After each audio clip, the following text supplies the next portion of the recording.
On continue notre travail sur les fractions en parlant de ce qu'on a ici. Qu'est-ce que l'on a?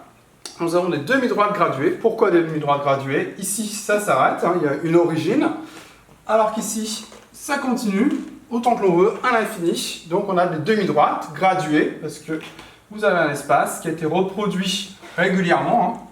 Il y a la même longueur à chaque fois ici, là aussi. On aurait pu prendre une longueur plus petite, mais l'essentiel c'est qu'elle soit reportée régulièrement. Donc on a une graduation, d'où le nom de demi-droite graduée.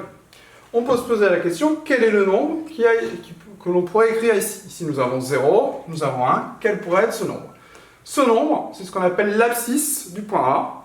L'abscisse du point A, c'est le nombre qui est associé au point qui a été nommé ici 1. Comment on fait pour trouver le nombre qu'on pourrait associer à ce point? On va compter les espaces entre 0 et 1. On se réfère à l'unité 0, 1. On compte, j'ai 1, 2, 3, 4, 5 espaces. Ce qui veut dire que l'unité a été partagée en 5. Ce qui veut dire qu'ici, j'ai parcouru 1 cinquième, une partie sur les 5. Ici, j'aurai 1 cinquième. Là, j'en ai parcouru 2. Donc, j'arrive à 2 cinquièmes. De la même manière, ici, j'aurai 3 cinquièmes, puis 4 cinquièmes. Quand je suis à 1, je suis à 5 cinquièmes. On a le même nombre au numérateur et au dénominateur. Et ensuite, on passe à 6 cinquièmes. Donc 2 cinquièmes, c'est l'abscisse du point A. Ça peut se noter aussi comme ça. A, entre parenthèses, 2 cinquièmes, on peut écrire en toutes lettres, 2 cinquièmes. Et l'abscisse, attention orthographe, de A. Même chose pour la deuxième demi-droite graduée. Quel nombre je pourrais mettre ici en B? Je regarde, là aussi, entre 0 et 1, en combien de parties c'est partagé?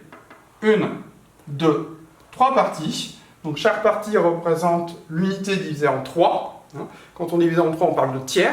On ne peut pas parler de troisième. Non, on va parler de tiers. Donc là, j'ai 1 tiers, 2 tiers, 3 tiers, comme tout à l'heure. 3 sur 3, le même nombre au numérateur et dénominateur. Et on arrive à 4 tiers. Là, on aurait 5 tiers, puis 6 tiers, etc. Donc l'abscisse de B, c'est 4 tiers. Ici, nous sommes au point C. On a 0, on a 1, on recommence. 1, 2, 3, 4, 5, 6 espaces. Donc chaque espace, c'est 1 sixième. Donc ici, on a 1 sixième. Et on arrive ici à 2 sixièmes, 3 sixièmes, 4 sixièmes, 5 sixièmes, 6 sixièmes. Plus loin, on aurait 7 sixièmes, etc. Voilà.